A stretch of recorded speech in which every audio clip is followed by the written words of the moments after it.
तो hello everyone and welcome to Eklavya study point. आज मैं आप सभी को क्लास 9 सोशल साइंस से जो आपका चैप्टर 4 है early humans and beginning of civilization ये स्टार्ट करवाने वाला हूं। और इसी के साथ हमारी सोशल साइंस में जो हिस्ट्री का पोर्शन है वो अब यहां से शुरू होता है। इससे पहले जो आपने 3 चैप्टर पढ़े थे वो जियोग्राफी के बारे में थे और अब जो आप पढ़ने वाले हो वो है प्रॉपर हिस्ट्री। यहां से अब आपकी स्टार्ट हो जाएगी, ठीक है। तो आपको बिल्कुल इजी समरी मिलने वाली है। तो चलिए वीडियो को आगे बढ़ाते हैं। अगर कोई क्वेरी है तो आप एकलव्य स्टडी पॉइंट इंस्टाग्राम पे मैसेज कर सकते हैं। और आज की वीडियो को आगे बढ़ाते हुए सबसे पहले हमें ये समझना है the beginning of civilization a journey of human growth. यानी ये जो आपकी बुक है ये बहुत अच्छी है। ये आपको बताती है कि हिस्ट्री स्टार्ट कैसे हुई है इंसानों की। ह्यूमंस सबसे पहले कैसे थे, कैसे कैसे उनका एवोल्यूशन हुआ है। So civilisation did not begin suddenly. Civilisation क्या होता है? आप प्रॉपर कोई वर्क कर रहे हो, अर्निंग कर रहे हो, आप कहीं पे रह रहे हो, एग्रीकल्चर कर रहे हो, आपके सेटल्ड घर हैं, इसी को हम सिविलाइजेशन कहते हैं। तो ये रातों रात तो नहीं हुआ है, ये पूरा डेवलपमेंट ओवर द टाइम हुआ है, ग्रेजुअली हुआ है, धीरे धीरे हुआ है। तो सिंपल इसकी बिगिनिंग है। In the beginning early humans lived a simple life. जो हमारे आदि मानव थे जिसको हम अर्ली ह्यूमंस भी कहते हैं, उनकी बहुत सिंपल लाइफ थी और वो प्रॉपर नेचर पर ही डिपेंड थे, ठीक है। जो भी उनका खाना था, जो उनके घर होते थे, वो नेचर के ऊपर ही पूरे निर्भर थे। हंटर गैदरर्स, यानी about 2 million years ago humans were Hunter gatherers. आज से 2 मिलियन ईयर पीछे अगर हम जाते हैं तो जो हमारे इंसान थे वो हंटिंग करते थे, ठीक है, जानवरों का शिकार करते थे और गैदरिंग का काम किया करते थे। गैदरिंग क्या है? फूल हो गए, फल हो गए, जंगलों में जाकर जो भी प्रोडक्ट्स होते हैं उनको वो कलेक्ट किया करते थे, ठीक है। फ्रूट्स हैं, रूट्स हैं, सीड्स हो गई, नट्स हो गए। Then learning from the nature. So later humans learn from many new things from the nature. यानी कि इंसानों ने इस नेचर से ही बहुत सारी चीजें सीखी हैं। चाहे वो आग बनाना हो, चाहे वो आपके टूल्स बनाने हो, वेपन्स बनाने हो, उनके पास कोई मशीन्स नहीं थी, उन्होंने नेचर की ही चीजों को यूज किया। जैसे कि उन्होंने टूल्स बनाए, स्टोन का यूज किया, हड्डियों का यूज किया, लकड़ियों का यूज किया। सो ये जो टूल्स थे ये इनको काम आते थे। इनकी डे टू डे लाइफ में अगर इनको हंटिंग करनी है, जो भी काम करना है, वो यहीं से इनको नेचर से मिल जाता था। सो ये बिगिनिंग है, from simple beginning to smart innovation. अब आज की डेट में इंसानों ने क्या क्या नहीं बना दिया है। एयरप्लेन है ना, रेलवे सिस्टम है हमारा पूरा, इंटरनेट है, हर चीज इंसान आज की डेट में, रोबोट्स, एआई बना चुका है।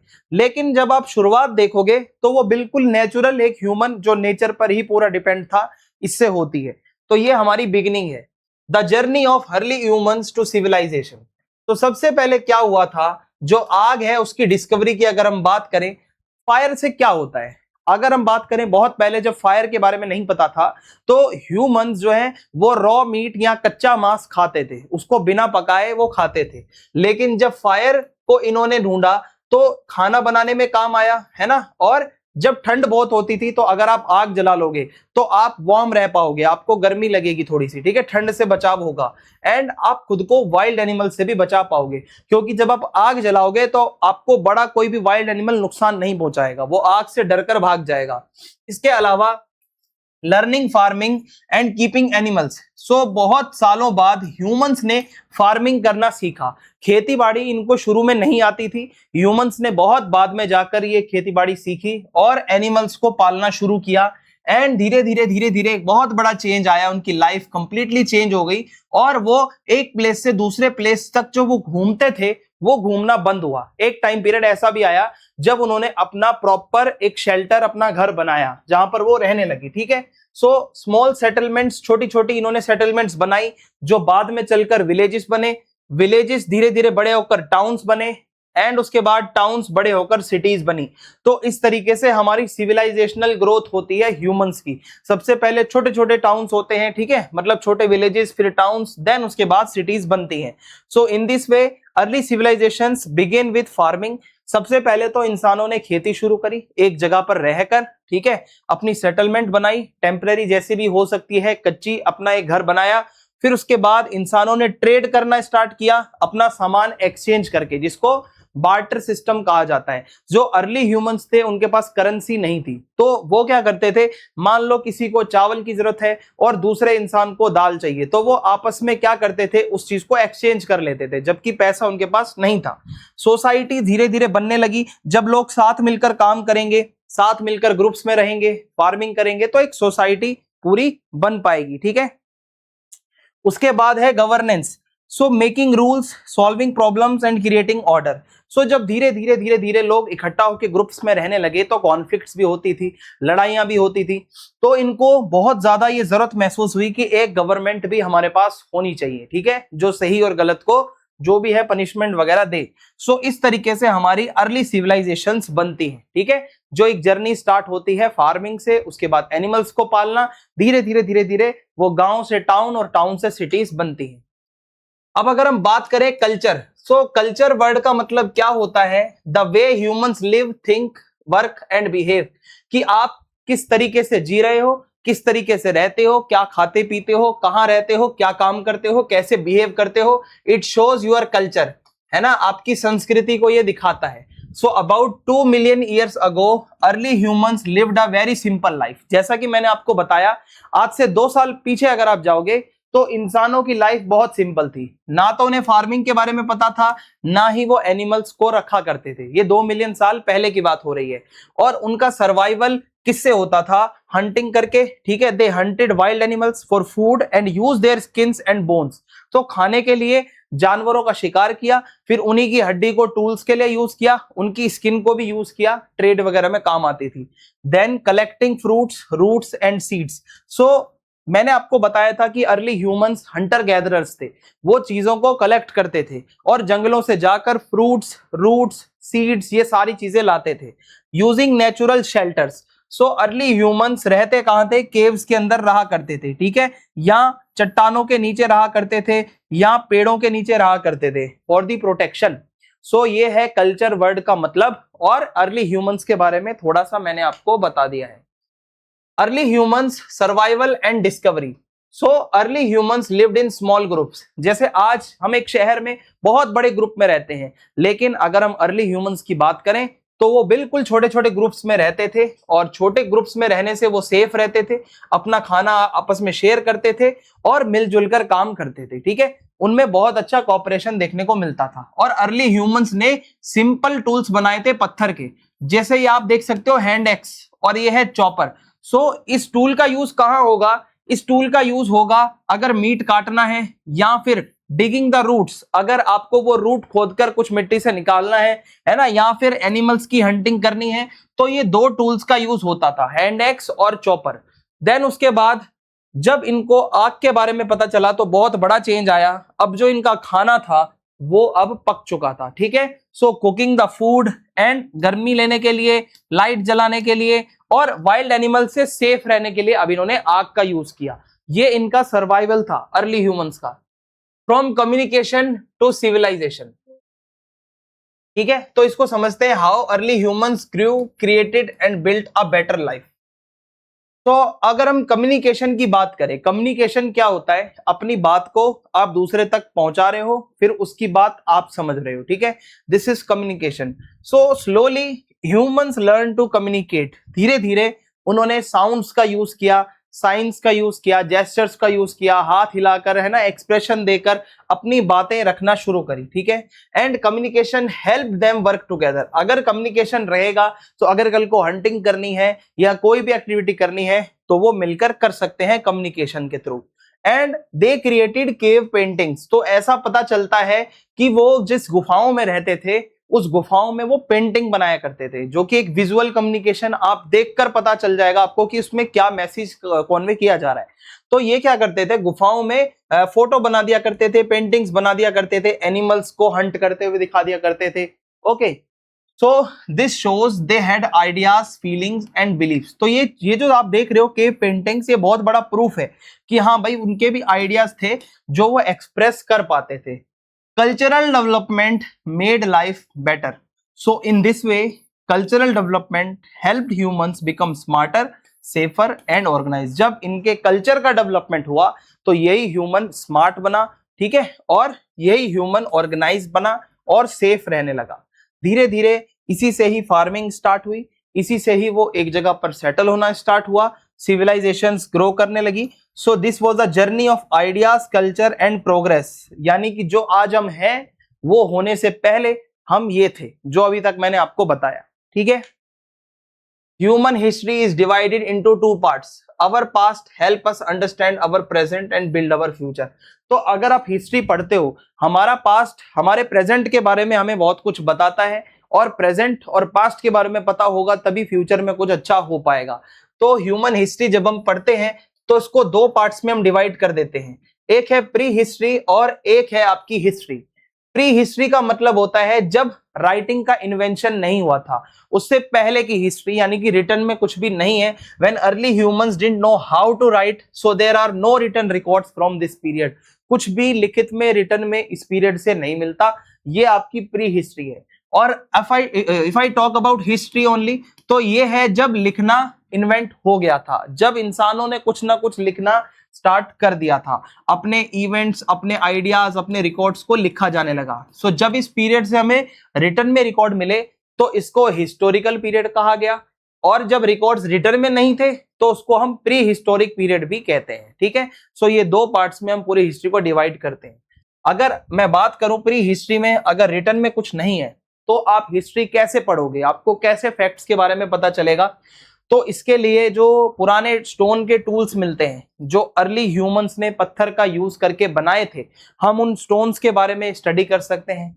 जो फॉसिल्स मिलते हैं, यानी कि जो रिमेन्स हैं, पुराने पुराने एंशिएंट प्लांट्स या एनिमल्स बहुत पहले जो जमीन में दफन हो चुके हैं, उनके जो फॉसिल्स हैं उसको स्टडी करके हमें उस पीरियड के बारे में पता चलता है।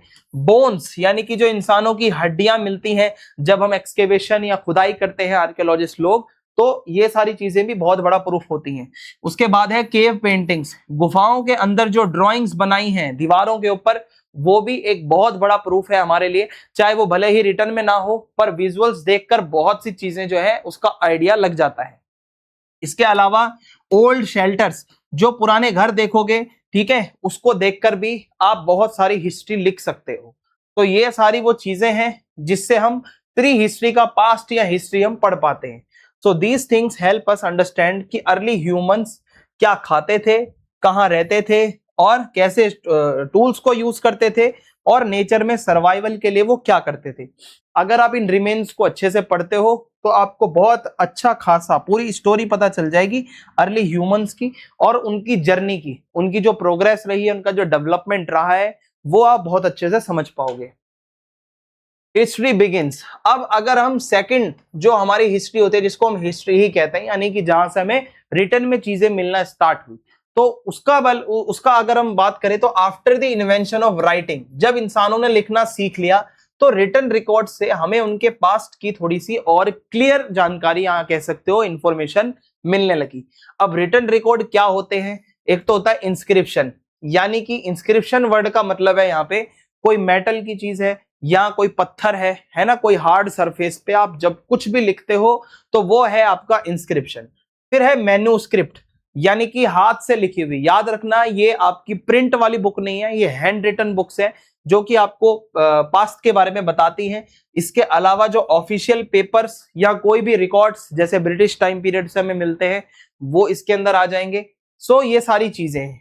तो राइटिंग से क्या होता है, जो हम अपने कानून लिख सकते हैं, सोसाइटी को कैसे चलाना है, हम ट्रेड से रिलेटेड जो डिटेल्स हैं, क्या क्या सामान का ट्रेड होता था, प्राइस क्या होता था, बिजनेस डील्स कैसी होती थी, उसका रिकॉर्ड रख सकते हैं।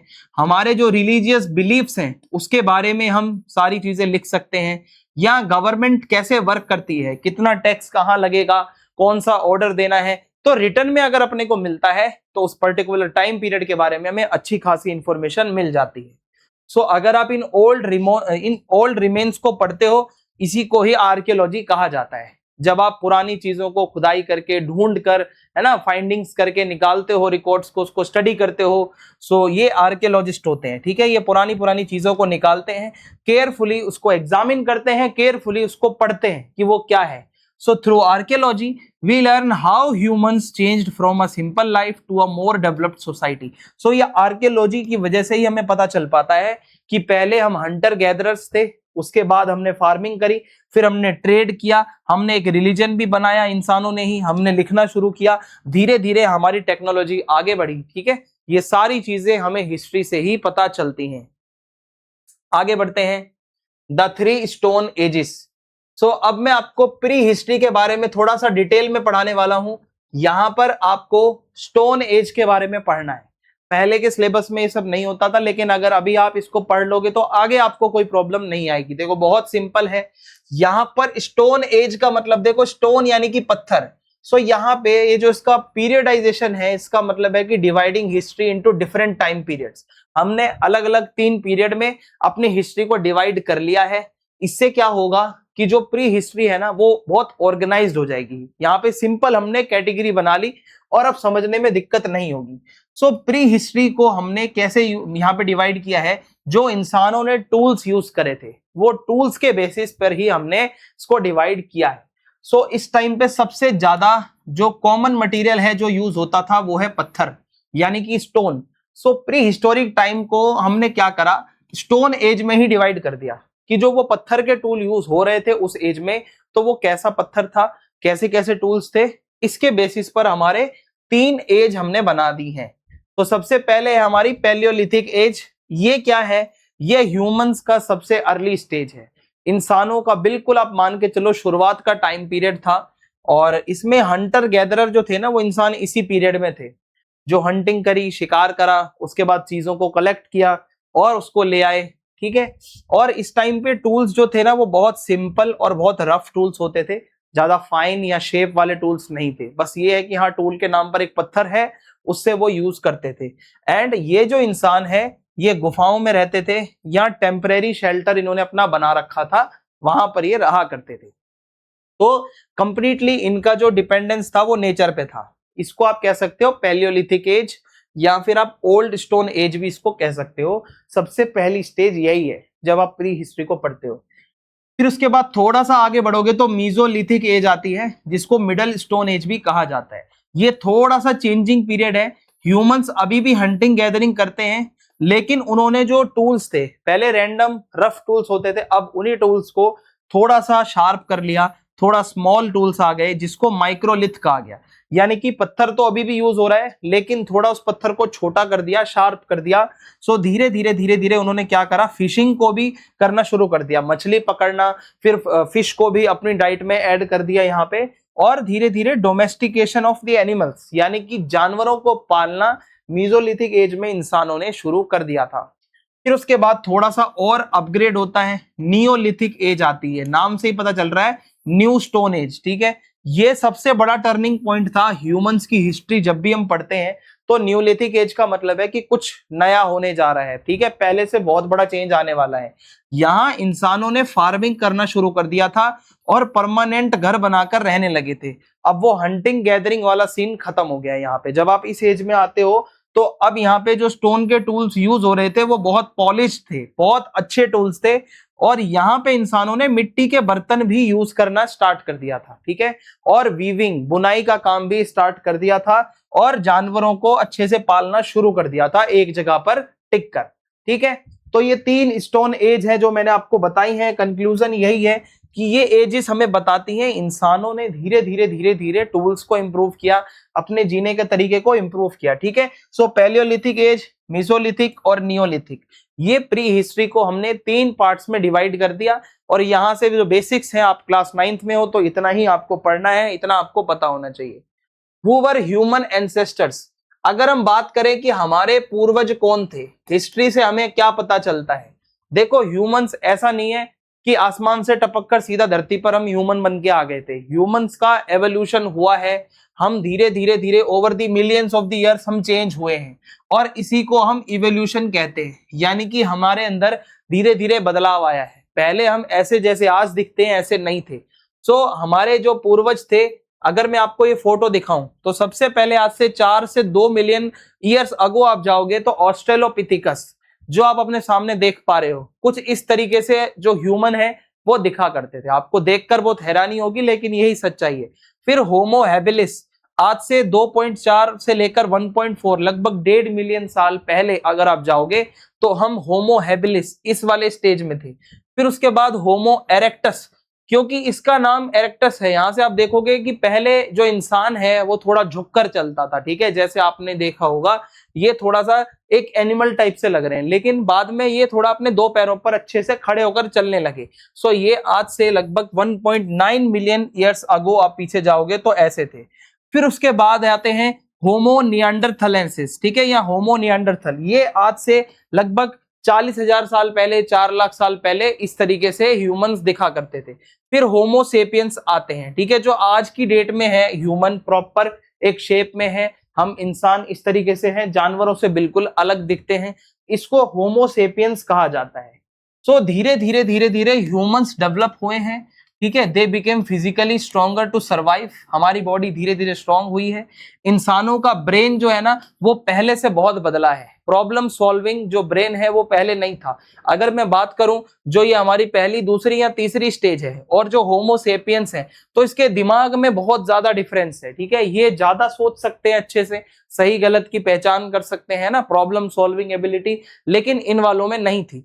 सो अलग अलग कंडीशंस में ये हमारे एंसेस्टर्स रहे हैं, इन्होंने जीना सीखा है और धीरे धीरे इन्होंने स्किल्स सीखी हैं, कैसे टूल्स बनते हैं, कैसे हमें घर बनाना है, कैसे हंटिंग करनी है। जब इंसान आगे बढ़ता है तो उसने सर्वाइवल के बहुत सारे तरीके ढूंढे हैं, खाना कहाँ से आएगा, है ना, या आग को कैसे बनाना है, ये धीरे धीरे ही हमने इन्वेंट किया है।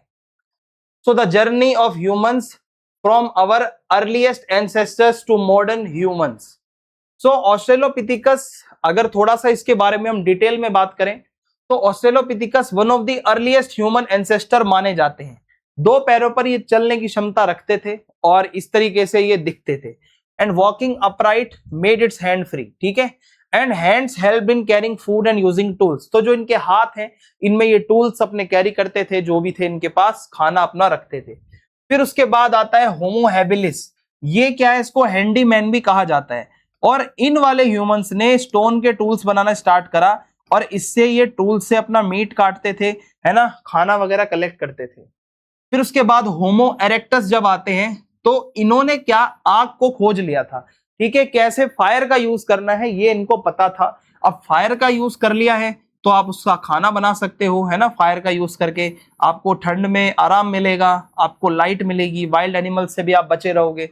फिर आते हैं होमो सेपियंस, ये मॉडर्न ह्यूमन है, इनका इंटेलिजेंस का लेवल बहुत अच्छा है, जैसा कि मैंने पहले भी बताया इंटेलिजेंस के मामले में ये बहुत आगे है, और ये लैंग्वेज और कम्युनिकेशन दोनों की नॉलेज रखते थे, अपनी बातें कैसे रखनी है, जैसे केव पेंटिंग्स वगैरह जो बनानी थी वो सारा कुछ इन्होंने ही किया था। एंड ये लोग सोच भी सकते थे, प्लानिंग भी कर सकते थे और अपने आइडियाज एक दूसरे से शेयर कर सकते थे। सो ये है होमो सेपियंस, और इन्होंने ग्रुप्स में रहना स्टार्ट किया और आर्ट के थ्रू अपनी बातें रखना शुरू करी। सो ह्यूमन एंसेस्टर धीरे धीरे स्मार्ट बने हैं, धीरे धीरे स्किल्स आई हैं, पहले इतना स्मार्टनेस या स्किल नहीं थी, धीरे धीरे इन्होंने चीजों को बनाना सीखा और सरवाइव करना सीखा, एक जगह पर रहना सीखा। तो ये पूरी जर्नी है ह्यूमंस की जो मैंने आपको बताई। अब थोड़ा सा अगर हम पैलियोलिथिक एज की तरफ जाते हैं वापस, जो हमारा ओल्ड स्टोन एज का टाइम था, सो ये सबसे अर्लीस्ट टाइम था, जैसे मैंने आपको पीछे भी बताया, ठीक है। इस टाइम पे इंसान क्या करते थे, जो इनका खाना आता था वो हंटिंग करके आता था, यानी कि शिकार से इनका खाना इनके पास आता था, ठीक है, और फ्रूट्स वगैरह कलेक्ट कर लेते थे। इसके अलावा रूट्स हो गई, नट्स, बेरीज, सीड्स, ये सब ये खाते थे। अब जो अर्ली ह्यूमंस थे ना, उनका कोई परमानेंट घर नहीं था, ये या तो गुफा में मिलेंगे या रॉक शेल्टर में रहेंगे या खुले में रहा करते थे, ठीक है। सो पहले लोग हंटर गैदरर्स थे और कंप्लीटली नेचर पर डिपेंड थे और एक जगह से दूसरी जगह ट्रेवल करते रहते थे, ठीक है। फिर उसके बाद अगर मैं थोड़ा सा स्टोन टूल्स की बात करूं कि जो अर्ली ह्यूमंस थे वो कैसे टूल्स यूज करते थे, देखो सबसे पहले तो हैंड एक्स है, मैंने आपको बता दिया है। हैंड एक्स कुछ इस तरीके से नजर आने वाला एक टूल है जिसको ये मीट को कैसे कट करना है उसमें यूज कर सकते हैं, एनिमल्स की खाल उतारने के लिए यूज कर सकते हैं, या फिर अगर कोई जमीन में खुदाई करनी है ना, डिगिंग करनी है, उसमें यूज कर सकते हैं, या इन्हीं टूल्स का यूज अपने प्रोटेक्शन के लिए भी ये लोग करते थे। दूसरा टूल है चॉपर। चॉपर क्या है, बहुत हैवी टूल होता है, इसकी एजेस बहुत शार्प होती हैं, ठीक है, ये यहाँ पर। इसके अलावा स्क्रैपर है, tools with a blunt edge perfect for scraping hides and surfaces. So ये आपका जो स्क्रैपर टूल है ये भी कहीं ना कहीं वो अपने प्रोटेक्शन के लिए, ठीक है, और अपने पास में रखते थे। तो ये स्टोन टूल्स के नाम सिर्फ 3 आपको याद रखने हैं, हैंड एक्स है, चॉपर है और स्क्रैपर है, ठीक है, यही मेन टूल्स हैं। इसके अलावा स्टोन टूल्स मैंने आपको बता ही दिए हैं, the beginning of human development. Human tools जितने भी थे वो स्टोन के ही थे। कहाँ कहाँ यूज होते थे ये हम डिस्कस कर चुके हैं। फायर की डिस्कवरी कैसे हुई थी, क्या उससे फायदा हुआ, ये भी हम डिस्कस कर चुके हैं। केव पेंटिंग्स के बारे में मैंने आपको बता दिया है। अब ये याद रखो कि जितनी भी केव पेंटिंग्स होती थी उसके अंदर एनिमल्स छपे मिले हैं, या फिर उसमें ऐसे सीन्स दिखाए गए हैं जहां पर हंटिंग का काम चल रहा है, वहां पर नेचर के सिंबल बने हुए हैं। ये दिखाता है कि उनके पास आर्टिस्टिक स्किल्स इतनी ज्यादा थी उस टाइम पे, वो अपने आइडियाज को शेयर कर पाते थे, ठीक है। सो stone tools and fire made life easier and help human survive better. एक तो पत्थर आ गया, पत्थर को ही घिस घिस के रगड़ रगड़ के आग बना दी, तो ये दोनों ही चीजों से उनकी लाइफ जो थी वो इजी हो गई थी।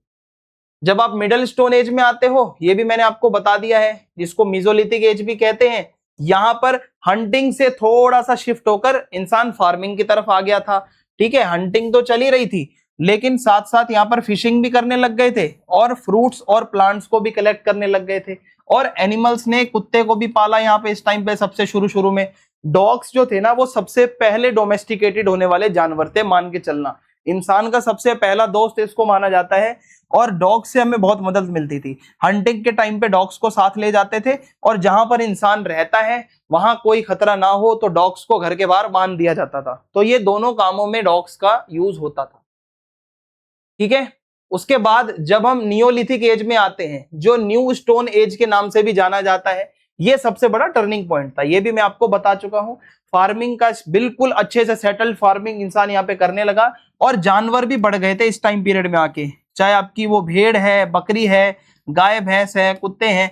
पहले तो सबसे पहले बस कुत्ते ही पाले जाते थे, लेकिन धीरे धीरे जो डोमेस्टिकेटेड एनिमल्स हैं वो बढ़ गए थे। So from nomads to settled life. पहले क्या होता था, इधर से उधर घूमना पड़ता था, लेकिन अब लाइफ हो गई थी सेटल्ड, ठीक है। So humans no longer needed to move from place to place. अब वो इधर से उधर नहीं घूमते थे, एक जगह पर टिक कर रहने लगे थे। टूल्स बहुत अच्छे हो गए थे। इस तरीके से आप जो देख पा रहे हो ऐसे टूल्स यूज होते थे, है ना। मिट्टी के बर्तन बनाना सीख लिए थे इन्होंने, कपड़े कैसे बुनने हैं, खाना स्टोर करना सीख लिया था। सो लाइफ बहुत ज्यादा बदली है। एक नोमैडिक लाइफ होती है, एक सेटल्ड लाइफ होती है, तो दोनों का डिफरेंस आपके सामने है, ठीक है। और एक वर्ड आता है यहाँ पे, नियोलिथिक रेवोल्यूशन। देखो नियोलिथिक पीरियड तो आप समझ गए, रेवोल्यूशन का मतलब होता है एक बहुत बड़ा बदलाव आना। तो सबसे पहले क्या हुआ, पहले इंसान फूड गैदरिंग करता था, लेकिन अब इंसान फूड का प्रोडक्शन कर रहा है। ये सबसे बड़ा बदलाव है, ये सबसे इंपॉर्टेंट चेंज है, रिवोल्यूशन इसी को कहते हैं। एक बहुत बड़ा बदलाव है कि पहले क्या होता था कि इंसान जंगलों में इधर से उधर घूमता रहता था, कहीं से कुछ खाने को मिल जाए, लेकिन अब उसने खुद ही खाना बनाना सीख लिया था। सो रेगुलर फूड सप्लाई इससे आने लगी, पॉपुलेशन बढ़ने लगी। जब खाना ज्यादा अवेलेबल रहेगा, लोग एक जगह पर टिक कर रहेंगे, वो पॉपुलेशन ग्रोथ भी होगी वहां, और खाने को इन्होंने स्टोर करना सीख लिया था। अपने बर्तन वगैरह बना लिए थे जहां खाना रखना है। सो वर्क का भी स्पेशलाइजेशन हो गया था। अब हर कोई खेती बाड़ी नहीं करता था, हर कोई अपने अपने काम में लगना शुरू हो गया था। कोई मिट्टी के बर्तन बना रहा है, कोई टूल्स बना रहा है, कोई कपड़े का काम कर रहा है। तो इंसानों ने क्या करा, स्पेशलाइजेशन कर दिया काम का, कि भाई तू ये काम करेगा, तू ये काम करेगा।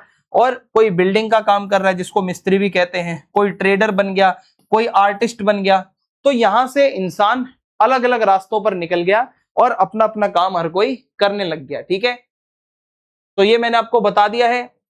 धीरे धीरे जब लोग एक जगह पर रहने लगे, तो पहले स्मॉल सेटलमेंट्स हुआ करती थी, फिर उसके बाद वो विलेजेस बड़े होने लगे, ज्यादा से ज्यादा फैमिलीज रहने लगी, वो गांव बड़े हो गए, फिर वो विलेजेस बड़े होकर टाउन्स हो गए, वो टाउन्स बड़े होकर सिटीज बन गई।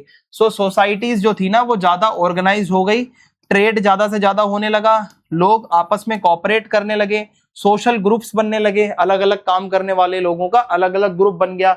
कम्युनिटी लाइफ यहाँ से स्टार्ट होगी, लोग मिलने लगे, आपस में फेस्टिवल्स वगैरह सेलिब्रेट करने लगे। सो नियोलिथिक एज आप कह सकते हो कि एक सेटल्ड लाइफ की शुरुआत है। इंसान यहीं से एक जगह पर टिक कर रहना शुरू हो गया था।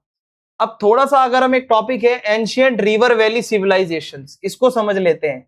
देखो एंशियंट का मतलब है कोई बहुत पुरानी चीज की बात हो रही है, रिवर वैली, नदी घाटी, किसी नदी के किनारे अगर लोग रहना शुरू करते हैं तो वो कौन से लोग थे? तो देखो, नदी के किनारे ही क्यों, आप अगर देखोगे ज्यादातर जो एंशिएंट सिविलाइजेशंस हैं वो रिवर के कॉर्नर पे, वैलीज में ही देखने को मिलती हैं, क्योंकि एक तो वहां से पानी मिलेगा पीने के लिए भी, फार्मिंग के लिए भी, वहां की जो सॉइल है वो अच्छी होगी, और ट्रांसपोर्टेशन, आप अपनी नाव वगैरह से रिवर का यूज कर सकते हो, कहीं भी जा सकते हो। तो इससे क्या होगा कि भाई इंसान वहां रहेंगे तो ज्यादा से ज्यादा क्रॉप्स उगा पाएंगे, ठीक है। सो अब जितनी भी ऑर्गेनाइज सोसाइटीज हैं ज्यादातर वो रिवर वैलीज के आसपास ही ग्रो करती हैं, और जब वो सोसाइटी वहां पर रहेगी तो वो अपना प्रॉपर एडमिनिस्ट्रेशन भी चलाती है, धीरे धीरे अपने लॉज भी बनाती है, अपना एक रिलीजन भी फॉलो करती है, एक सोशल स्ट्रक्चर भी बनता है। तो एक जगह पर लोगों ने जब टिक कर रहना शुरू किया तो ये सारी चीजें होने लगी। तो सबसे पहले यहाँ पे अगर हम इंडिया के बारे में पढ़ते हैं तो हड़प्पन सिविलाइजेशन का नाम आता है। ये सबसे अर्लीस्ट हमारी सिविलाइजेशन थी। अगर आप ये मैप देख रहे हो, ये फिजिकल मैप है इंडिया का, तो ये कुछ हिस्सा पाकिस्तान में है, कुछ यहाँ पर है, ठीक है, नॉर्थ वेस्ट साइड में ये एरिया है। यहाँ पर आज से 5000 साल पहले लोगों ने रहना शुरू किया था, ठीक है। और हड़प्पन सिटीज, अगर मैं आपको बताऊं, ये जो फोटोज आप देख रहे हो, आज से 5000 साल पहले भी लोग इतने अच्छे से रहते थे कि जो यहाँ की गलियां थी वो बिल्कुल स्ट्रेट गलियां बना रखी थी, टेढ़ी मेढ़ी गलियां नहीं थी, और ग्रिड पैटर्न में गलियां बना रखी थी, ऐसे इस तरीके से, ठीक है। और ग्रिड पैटर्न का मतलब होता है कि 90 डिग्री पर एकदम इस तरीके से आके वो इंटरसेक्ट करती थी। फिर है, इनके जो घर थे वो पक्की ईंटों के बने हुए थे, इनका ड्रेनेज का सिस्टम बहुत अच्छा था, और वो भी कवर किया हुआ था, मैन होल्स वगैरह सब बना रखे थे अच्छे से। ये सोचो, रिवर वैली सिविलाइजेशन का एक एग्जांपल दे रहा हूं आपको, इसको इंडस वैली सिविलाइजेशन भी कहते हैं, क्योंकि इंडस रिवर के ही किनारे ये लोग रहा करते थे। सो हड़प्पन सिविलाइजेशन की अगर मैं थोड़ी सी और डिटेल में इनके कल्चर की बात करूं तो ये अच्छे स्किल्ड क्राफ्टमैन थे, यानी कि ये बहुत सारी चीजें बना लिया करते थे, जैसे मिट्टी के बर्तन हैं, बीड्स यानी कि जो मन के होते हैं जिससे माला बनती है वो बना लिया करते थे, सील्स बना लिया करते थे, जैसे आज की जो स्टैंप वगैरह होती है, स्टैंप लगाना, ये बहुत पहले से जानते थे। मेटल के टूल्स ये लोग बना लिया करते थे। फिर बात करें अगर ट्रेड की, तो ये बहुत बड़े ट्रेडर थे, ये आसपास के जो भी रीजन्स थे वहां पर ट्रेड करने जाया करते थे, दूर दूर तक भी जाया करते थे, ठीक है। ईरान, इराक जो आज का है, ओमान, वहां तक भी ये लोग पहुंचे हुए थे। अब ये जो सील आप देख रहे हो, ये काइंड ऑफ स्टैंप है, इसको यूज कैसे करोगे कि मान लो कोई सामान पैक किया, आपने उसके ऊपर अपनी स्टैंप लगा दी, तो पता चलेगा ना इसके ओनर आप हो। तो ये आइडेंटिफिकेशन के लिए, ओनरशिप के लिए स्टैंप यूज होती है जो सील है।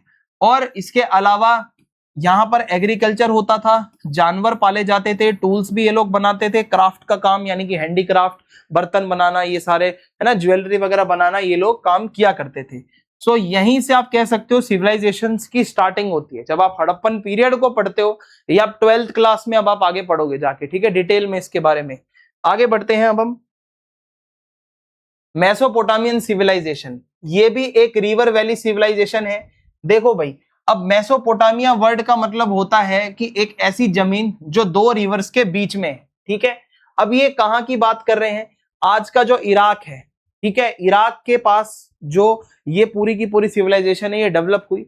अब वो दो रिवर्स के नाम आप याद रखना, यूफ्रेट्स और टाइग्रिस, इसके बीच का जो एरिया था यहां पर वो लोग रहा करते थे। जैसे अपने इंडिया में मेसोपोटामियन वाले जैसे ही सेम फीचर्स हड़प्पा में मिलेंगे, तो यहाँ पर मेसोपोटामिया नाम से सिविलाइजेशन थी। तो दो इंपॉर्टेंट सिटीज थी वहां की, एक तो उर और एक है बेबीलोन, ठीक है। ये बात कर रहे हैं शुरुआत में, बिल्कुल जो ये स्टार्ट हुआ था। अब मेसोपोटामिया के कुछ मेन फीचर्स अगर हम देखें, सो यहाँ का लैंड बहुत ज्यादा फर्टाइल था, यहाँ पे लोग एग्रीकल्चर बहुत अच्छे से कर लेते थे, ठीक है, और बहुत सारी क्रॉप्स उगाते थे, जैसे वीट है, बार्ले है, फ्रूट्स हो गए, वेजिटेबल्स हो गई। इसके अलावा ट्रेड में ये लोग बहुत आगे थे, ये हड़प्पन्स के साथ भी ट्रेड किया करते थे, ऐसे एविडेंस मिलते हैं, ठीक है। ग्रेन्स, लकड़ी, मेटल्स, टूल्स, ये सारी चीजों का ट्रेड हुआ करता था। फिर अगर हम क्राफ्ट की बात करें तो मिट्टी के बर्तन ये लोग बनाते थे, मेटल के टूल्स बनाते थे, ज्वेलरी वगैरह बनाते थे। जो इनका राइटिंग सिस्टम था उसको क्यूनिफॉर्म राइटिंग कहा जाता है, ठीक है। ये भी एक टैबलेट के ऊपर, मिट्टी की टैबलेट के ऊपर लिखा करते थे। और इसके अलावा इन्होंने अपने लॉ कोड्स बना रखे थे, अपने खुद के कानून लिखे हुए थे इन्होंने, जिसको लॉ कोड भी कहा जाता है। जैसे कि हम्मुरब्बी नाम से एक लॉ कोड है, सोसाइटी में कैसे किसको कैसे रहना है वो उसमें प्रॉपर लिखा होता है। ठीक है, सो सिविलाइजेशंस के बारे में जब आप पढ़ते हो तो Harappan civilization and Mesopotamian civilization बहुत इंपॉर्टेंट है। फिर है इजिप्टियन सिविलाइजेशन। ठीक है, अब इजिप्ट के बारे में अगर मैं आपको बताऊं, जो आपका नॉर्थ ईस्ट अफ्रीका है ये वहां की सिविलाइजेशन है, और यहाँ पर एक नदी है नाइल रिवर। मैं आपको बताऊं जो भी सिविलाइजेशन है वो किसी न किसी नदी के पास है, तो ये आप देखते जा रहे हो।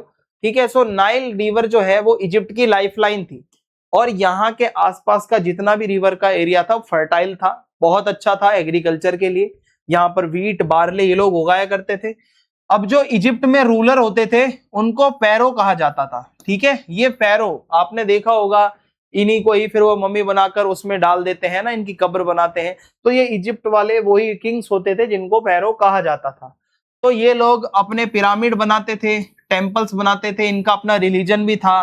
ठीक है, मरने के बाद की जो लाइफ होती है ये उसमें भी ट्रस्ट रखते थे कि हाँ मरने के बाद हमारा राजा जो है ना वो कोई ना कोई लाइफ में जब जाएगा तो उसको हम अगर सामान साथ में दफना देंगे तो वो यूज करेगा आगे चल के। आर्ट एंड आर्किटेक्चर बहुत अच्छा था इनका, और इजिप्टियन सिविलाइजेशन वाले लोगों के पास नॉलेज थी मेडिसिन की, उनको बीमारियों को ट्रीट करना बहुत अच्छे से आता था, सर्जरी भी ये लोग किया करते थे, मैथमेटिक्स की नॉलेज बहुत अच्छी थी। और बड़े बड़े पिरामिड आज की डेट में आप सोचोगे पॉसिबल नहीं लगता, ह्यूमंस ने कैसे बना दिए इतने ऊंचे ऊंचे भारी भारी भरकम वो जो पिरामिड बने हुए हैं, ये अपने आप में एक आर्ट है। ठीक है, so one of the earliest civilization थी ये, और दुनिया में जब भी हम सिविलाइजेशंस को पढ़ते हैं तो इजिप्ट का नाम जरूर आता है। देन उसके बाद है चाइनीज सिविलाइजेशन। चाइना भी पीछे नहीं रह सकता, यहाँ पर भी एक रिवर है येलो रिवर। येलो रिवर के आसपास जो लोग थे वो रहते थे, उनकी एक सिविलाइजेशन बनी चाइनीज सिविलाइजेशन के नाम से, और इस रिवर को होंग ही रिवर भी कहा जाता है। अगेन ये जो एरिया था बहुत फर्टाइल था, दैट्स वाई लोग वहां पर रहते थे, और ये मिलेट्स और राइस ये ज्यादा उगाते थे। इसके अलावा चाइनीज सिविलाइजेशन में सिल्क का प्रोडक्शन बहुत ज्यादा था, सबसे पहले सिल्क चाइना ने ही बनाया था। फिर उसके बाद मिट्टी के बर्तन बहुत अच्छे बनाते थे ये लोग, ब्रॉन्ज के टूल्स बहुत अच्छे बनाते थे, स्ट्रॉन्ग टूल होते थे।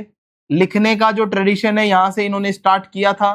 ठीक है, ब्रॉन्ज के वेसल्स के ऊपर भी ये लोग लिखते थे, बड़ों की बहुत रिस्पेक्ट करते थे, एंड इनका फैमिली सिस्टम बहुत स्ट्रॉन्ग था, मिलजुल कर एक परिवार में ये लोग रहा करते थे। कंक्लूजन की बात करें तो रिवर वैलीज के पास सेटलमेंट इसीलिए बनती है क्योंकि वहां आपको पानी भी मिलेगा, आपको फर्टाइल जमीन मिलेगी। ठीक है, आप वहां से ट्रेड करने जा सकते हो। सो धीरे धीरे इस तरीके से चाइना का डेवलपमेंट आगे होता है। सो पहले जो जितने भी सिविलाइजेशंस थे वो नदी के किनारे ही डेवलप हुआ करते थे। Social political and religious structures, तो जिस भी सिविलाइजेशन की आप बात करोगे तो वहां का सिस्टम बहुत ऑर्गेनाइज्ड है। ठीक है, वहां एक सोशल स्ट्रक्चर आपको दिखेगा, चाहे वो मेसोपोटामिया हो, चाहे वो हड़प्पन सिविलाइजेशन हो, चाहे वो इजिप्ट हो, चाहे वो चाइना हो, लोग मिलकर एक सोसाइटी में रहना शुरू हो गए थे। वहां पर कोई ना कोई लीडर होना शुरू हो गया था, मतलब बनना, कोई राजा होगा जो रूल्स बनाएगा, है ना, गवर्नमेंट का कॉन्सेप्ट शुरू हो गया था, और रिलीजियस स्ट्रक्चर बनने शुरू हो गए थे, चाहे इजिप्ट हो चाहे मेसोपोटामिया हो। हड़प्पा से अभी तक वैसा कुछ मिला नहीं है पक्का प्रूफ, लेकिन इन दो तीन जगहों से तो मंदिर प्रॉपर मिलते हैं अगर आप आज की डेट में देखोगे। सोशल स्ट्रक्चर क्या होता है, देखो आप जो काम करते हो आपके वर्क के बेसिस पे हम सोसाइटी को डिवाइड कर देंगे। तो एक तो है फार्मर, इसका काम है ये खेती करेगा। आर्टिसन का काम है कि भाई अपना कलाकारी करेगा, हाथ से जो बनाना है उसको, मिट्टी के बर्तन है, ज्वेलरी है ना, पॉटरी है। फिर ट्रेडर है, ट्रेडर क्या करेगा, सामान को बेचेगा खरीदेगा। प्रीस्ट होंगे, ठीक है, कहीं पर जो अपने रिचुअल्स करेंगे, जो भी रिलीजियस काम है सोसाइटी में वो करेंगे। रूलर्स होंगे, नोबल्स होंगे, बड़े बड़े अधिकारी होंगे जिनका रिसोर्सेस पर पूरा कंट्रोल होगा, है ना। देन उसके बाद क्या है कि इस तरीके से सोसाइटी पूरी ऑर्गेनाइज्ड हो जाएगी, हर किसी को पता है कि अलग अलग हमारा काम डिवाइड है, हमको ये काम करना है, इसी को सोशल स्ट्रक्चर कहा गया है। पॉलिटिकल स्ट्रक्चर क्या होता है, देखो जो शुरुआत की सिविलाइजेशन थी ना, वहां पे कोई ना कोई राजा था, कोई ना कोई स्ट्रॉन्ग रूलर रहा था, ठीक है। सो अब जो राजा होगा इसका काम क्या होगा, एक तो लॉ एंड ऑर्डर मेंटेन करना है, जो भी उसका एरिया होगा वहां कानून व्यवस्था बनी रहे, कोई लड़ाई झगड़ा ना हो, लोगों की प्रोटेक्शन करनी है, टैक्स कलेक्ट करना है, रोड बनवाने हैं, कैनाल्स बनवानी है है ना, कुएं बनवाने हैं, मंदिर बनवाने हैं, ग्रेनरीज बनवानी है। सो ये सारा काम किंग को करना होता था, लेकिन इसकी मदद करने के लिए ऑफिशियल्स होते थे और एडमिनिस्ट्रेटर्स होते थे। जैसे आज की डेट में आईएएस ऑफिसर्स वगैरह होते हैं जो गवर्नमेंट की हेल्प करते हैं, तो इसी तरीके से इनकी भी हेल्प करने वाला कोई ना कोई होता था। और जो किंगशिप थी उस टाइम पे हेरिडेटरी थी, यानी राजा के बाद अगला राजा उसी के घर में से कोई बनता था। और लॉज बनाए जाते थे, कानून होते थे, ताकि सोसाइटी के अंदर पीस रहे, सोसाइटी अच्छे से ऑर्गेनाइज रहे। ठीक है, फिर है social, political and religious structure of early civilizations. तो जितनी भी अर्ली सिविलाइजेशंस थी मैंने आपको बता दिया है। सोशल स्ट्रक्चर ऐसा था कि लोग ग्रुप्स में रहते थे, फैमिली बनी होती थी भाई, फैमिली में घर के अंदर माता पिता बच्चे ये होते थे, कम्युनिटी में लोग रहते थे, सभी का काम डिवाइड हो रखा था जिसको डिवीजन ऑफ लेबर कहा जाता है। ठीक है, सोशल रूल्स बने हुए थे, सोसाइटी में रहना है तो रूल्स फॉलो करने होंगे। पॉलिटिकल स्ट्रक्चर मैंने आपको बता दिया है, हेरिडेटरी था, किंग या क्वीन हुआ करते थे, लॉज बना रखे थे इन्होंने, एडमिनिस्ट्रेशन का पूरा सिस्टम था, और आर्मी होती थी, डिफेंस सिस्टम होता था ताकि पूरे सिटी को प्रोटेक्ट कर सके। थोड़ा सा अगर हम एंशियंट जो सिविलाइजेशंस हैं उनके रिलीजन की बात करें तो वो बहुत इंपॉर्टेंट है कि बहुत सारे भगवान जो थे वो नेचुरल फोर्सेस से रिलेटेड है, जैसे कि सन, मून, रिवर, रेन, अर्थ, नेचर की वर्शिप ये देखने को मिलता है। और लोग क्यों वर्शिप करते हैं? ताकि उनकी फसल अच्छी हो जाए, कोई डिजास्टर ना आए, पीस प्रोस्पेरिटी रहे। और वर्शिप के लिए मंदिर बनाए जाने लगे, प्रीस्ट लोग वहां पे अपने रिचुअल्स फॉलो करते थे और इससे डेली लाइफ चलती थी। ठीक है, लोग वहां पर जाकर मिलते थे, मंदिरों में बात वगैरह करते थे। सो ये पूरा डेवलपमेंट है जो मैंने आपको बताया कि कैसे कैसे सिस्टम्स डेवलप हुए हैं हमारे ह्यूमन से। सबसे पहले इंसान कैसा था, फिर बाद में अब जाकर सिविलाइज्ड हो गया। ठीक है, so thanks for watching this video, please subscribe our channel. जय हिंद, जय भारत।